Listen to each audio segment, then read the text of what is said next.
Search education আপনাদের সবাইকে আমন্ত্রণ জানায় স্কিল বেঙ্গল ইনিশিয়েটিভের এই নতুন সিরিজে, যেখানে আমরা ফিনান্সিয়াল অ্যাওয়ারনেস নিয়ে অনেক কথা বলছি। আগের ভিডিওতে আমরা দেখেছিলাম রিটায়ারমেন্ট প্ল্যানিং। তো আজকে আমরা দেখব একটা ইম্পর্টেন্ট পয়েন্ট, যেটা আমরা আগের ভিডিওতে জাস্ট টাচ করেছিলাম, যেটা হলো ইনফ্লেশন। তো ইনফ্লেশন কি হয়? ইনফ্লেশন মানে হলো টাকার ভ্যালু কমে যাওয়া বা জিনিসপত্রের দাম বেড়ে যাওয়া।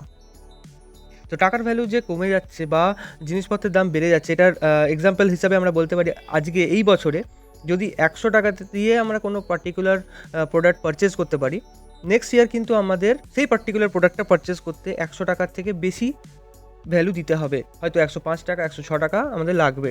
ভ্যালুয়েশনটা ভ্যারি করে প্রোডাক্ট টু প্রোডাক্ট। কোনো প্রোডাক্টের দাম হতে পারে 110 টাকা, বেড়ে 110 টাকা দিতে হলো, কিন্তু কোনো প্রোডাক্ট হয়তো সেটা 102 টাকাতেও পাওয়া যেতে পারে। বাট অ্যাভারেজ করে যদি আমরা দেখি আমাদের টোটাল ইকোনমি যে সাইজ, সেই অনুযায়ী আমাদের টোটাল ইকোনমি পার ইয়ার একটা পার্টিকুলার পার্সেন্টেজে বাড়তে থাকে। সেই পার্টিকুলার পার্সেন্টেজটাকেই বলা হয় ইনফ্লেশন। তো আমাদের এই অ্যাভারেজ কেন করা হচ্ছে? কারণ আমাদের যে টোটাল খরচা সেটা অ্যাভারেজ আউট হয়ে যায় বিভিন্ন আলাদা আলাদা প্রোডাক্ট অনুযায়ী। তো আমরা যখন যে কোনো রকম ক্যালকুলেশন করি, তখন আমাদের যে মেন পার্টটা মিস হয়ে যায় সেটা হচ্ছে ইনফ্লেশন। কারণ আমরা এই যে টাকার ভ্যালুয়েশন কমে যাওয়া বা জিনিসপত্রের দাম বেড়ে যাওয়া, এটাকে ক্যালকুলেট করি না আমরা। অ্যাজ অ্যান এক্সাম্পল যদি আমি বলি, যে আগের ভিডিওতে যে আমি এক্সাম্পলটা ধরেছিলাম, যে কোনো মানুষের রিটায়ারমেন্টের সময়তে তার যে টোটাল কর্পাস হওয়া উচিত, সেটা সে অ্যাজিউম করছে, সে তার গোল সেট করছে যে তার কাছে যেন 1 কোটি টাকা সে পায় on the time of retirement. But সেই 1 কোটি টাকাটা আমি কিন্তু অ্যাকচুয়াল মানি টার্মসে 1 কোটি আমি সেই সময়ের জন্য বার করিনি। আমি বার করেছিলাম অলমোস্ট অ্যারাউন্ড 12.5 কোটি টাকা। কেন করা হলো সেটা? 12.5 কোটি টাকা হলো, কিন্তু সেটাকে আমি বললাম সেটার ভ্যালুয়েশন 1 কোটি হচ্ছে। তার কারণ হলো ইনফ্লেশন। তো যদি কেউ নর্মালি ক্যালকুলেটটা করতো, গিয়ে 1 কোটি ভ্যালুয়েশনে যেত, তাহলে সে যে ইনভেস্টমেন্টগুলো করতো, তার ফলে গিয়ে সে আজ থেকে 40-45 বছর পরে গিয়ে 1 কোটি টাকা তো পেয়ে যেত, কিন্তু সেই 1 কোটি টাকার ভ্যালুটা তখন 1 কোটি থাকতো না, সেটা তার থেকে অনেক কমে যেত। সেই 1 কোটি টাকার পারচেজিং যে পাওয়ার হয়, একটা কোনো টাকার যে পারচেজিং পাওয়ার হয়, সেই 1 কোটি টাকার পারচেজিং পাওয়ারটা অনেক কম হয়ে যেত। তাতে করে সে যে খরচাগুলো করতে পারতো, সেই খরচার ভ্যালুয়েশন অনেক কম হতো। যদি লং রানে আমরা ভাবি, অ্যারাউন্ড যদি 40 ইয়ার্সের আমরা পিরিয়ড ধরি, তো সেটা অলমোস্ট 10 টাইমস হয়ে যায়। কম বেশি হতে পারে, বাট একটা রাফ ক্যালকুলেশন আমরা ধরতে পারি। If we are going for 35 to 40 years of time frame, এই টোটাল ভ্যালুয়েশন, টাকার ভ্যালু 10 টাইমস কমে যায়। তো সেই জন্য আমাদের যখন ক্যালকুলেশন করতে হয় কোনো রকম গোল, তার মধ্যে ইনফ্লেশনকে অবভিয়াসলি ইনক্লুড করতে হয়। তার কারণ যদি সেটা না করি, আজকে আমরা যে গোল সেট করলাম, সেই গোলটা যখন মিট হবে, তখন যে টোটাল কর্পাসটা আমাদের হবে, সেটা হয়তো আমাদের ইনভেস্টমেন্টের জন্য আমরা সেটা বানিয়ে ফেললাম, কিন্তু সেটা ভ্যালুয়েশন অনেক কম হয়ে যাবে। তো আমরা ইনফ্লেশনের হার কত পার্সেন্টেজ ধরতে পারি? যদি আমরা আরবিআইয়ের যে স্ট্র্যাটেজি ফলো করি, তো আরবিআই বলে যে আমাদের অ্যাভারেজ ইনফ্লেশন রেট থাকা উচিত অ্যারাউন্ড 4% অ্যান্ড +-2%। মানে অ্যাভারেজ ইনফ্লেশন রেট হওয়া উচিত 4% +2। যদি ইনফ্লেশন রেট বেড়ে যায়, ম্যাক্সিমাম লিমিট 6% পর্যন্ত হিট করতে পারে, অ্যান্ড মিনিমাম 4% থেকে 2% কম, মানে 2%।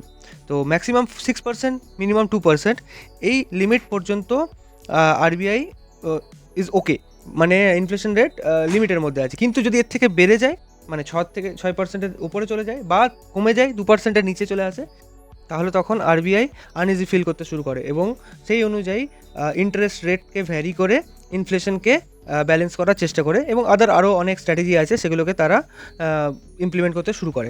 তো আমরা যদি লং টার্মের দিকে দেখি, অনেক রকম ব্যাড সিচুয়েশন আসে, যার জন্য ইনফ্লেশন রেট অনেক হাই হয়েছে ইন দ্য পাস্ট। মানে কখনো সেটা 10%, 12%, এমনকি 14% পর্যন্ত চলে গিয়েছিল বিভিন্ন সময়তে, হিস্ট্রিতে আমরা যদি চেক করি। তো এই যে টোটাল ক্যালকুলেশন আমরা করি যদি, তাহলে লং টার্মের জন্য ওভার 40 ইয়ার্স আমরা দেখেছি, লাস্ট 40 ইয়ার্সে অ্যাভারেজ অ্যারাউন্ড 7-10%-এর মধ্যে ইনফ্লেশন রেট থেকেছে একটা লং পিরিয়ড অফ টাইমে। বাট ফিউচারে গিয়ে কিন্তু সেটা হবে না, যেহেতু আমাদের ইকোনমি আরও স্টেবল হচ্ছে এবং আরও গ্রো করছে। তো আমরা এক্সপেক্ট করতে পারি আরবিআই আরও বেটারভাবে এটাকে কন্ট্রোল করতে পারবে, এবং তার ফলে আমরা হয়তো এক্সপেক্ট করব যে 6% থেকে 2%-এর মধ্যেই আমাদের ইনফ্লেশন ঘোরাফেরা করবে। তো আমরা সেফার সাইড থাকার জন্য আমাদের যে আপার লিমিট, মানে 6% ধরে সব ক্যালকুলেশন করব। কেউ একটু কনজারভেটিভ হলে 7% ধরতে পারে এবং কেউ একটু অ্যাগ্রেসিভভাবে ক্যালকুলেট করলে 4 আর 5%ও ধরতে পারে। কিন্তু আমরা এক্সপেক্ট করতে পারি যদি আমরা 6% ধরে চলি তাহলে অবভিয়াসলি আমরা will be on a safer side. তাহলে আমরা সেইভাবে যদি ক্যালকুলেট করি তো আমার একটা খুব সিম্পল ক্যালকুলেশন আছে। সো এভরি 12 ইয়ার্স আমরা দেখবো আমাদের টাকার ভ্যালু হাফ হয়ে যাচ্ছে। তো আমরা যদি একটা গোল সেট করি for 12 years then we should calculate the amount to be doubled. মানে আমাদের গোল যদি হয় 10 lakhs ওভার 12 ইয়ার্স আজকের ক্যালকুলেশন অনুযায়ী, তাহলে আমাদের সেটাকে অবভিয়াসলি 20 lakhs ধরতে হবে বিকজ অফ ইনফ্লেশন। তাহলে আমরা অবভিয়াসলি এই ক্যালকুলেশনটা সাথে রাখবো আমাদের যে কোনো রকম ফিনান্সিয়াল প্ল্যানিং করার জন্য। তো আশা করছি তোমাদের এই ভিডিওটা হেল্পফুল হয়েছে এবং তোমরা বুঝতে পেরেছো। যদি আরও ডিটেলসে জানতে চাও তো অবভিয়াসলি আমাকে কমেন্ট সেকশনে জানাও, আমি আরও ডিটেলসে এটাকে এলাবোরেট করে জানাবো। তোমরা যদি এর ব্যাপারে আরও ডিটেলসে জানতে চাও তো অবভিয়াসলি আমাদের ডিসকর্ড সার্ভারে জয়েন করো, লিঙ্ক ডেসক্রিপশনে দেওয়া থাকবে। আমাদের ফেসবুক এবং ইনস্টাগ্রামে এসে ফলো করো, অবভিয়াসলি সেখানে আমরা অনেক ইনফরমেশন দিতে পারি এবং আমাদের সাথে ডাইরেক্টলি কন্ট্যাক্ট করতে পারো সেখানে তোমরা তোমাদের যদি পার্সোনাল কোনো কোয়ারিজ থাকে এবং তোমরা যদি জানতে চাও যে কীভাবে তোমরা নিজেদের পোর্টফোলিও বিল্ড করবে এবং কিভাবে এগিয়ে যাবে তোমাদের যে ফিনান্সিয়াল গোলস আছে সেগুলোকে পূরণ করার জন্য, তো অবভিয়াসলি আমার সাথে কন্ট্যাক্ট করতে পারো ফেসবুক, ইনস্টাগ্রাম এবং টেলিগ্রামে। তো ভিডিওটা অবভিয়াসলি ভালো লাগলে লাইক করে দিও এবং বন্ধুদের সাথে শেয়ার করো এবং কমেন্ট করে জানিও কেমন লাগলো এবং তোমাদের যদি কোনো সাজেশন বা রিকোয়েস্ট থাকে অবভিয়াসলি সেগুলো কমেন্ট সেকশনে জানাও। তো দেখা হচ্ছে পরের ভিডিওতে।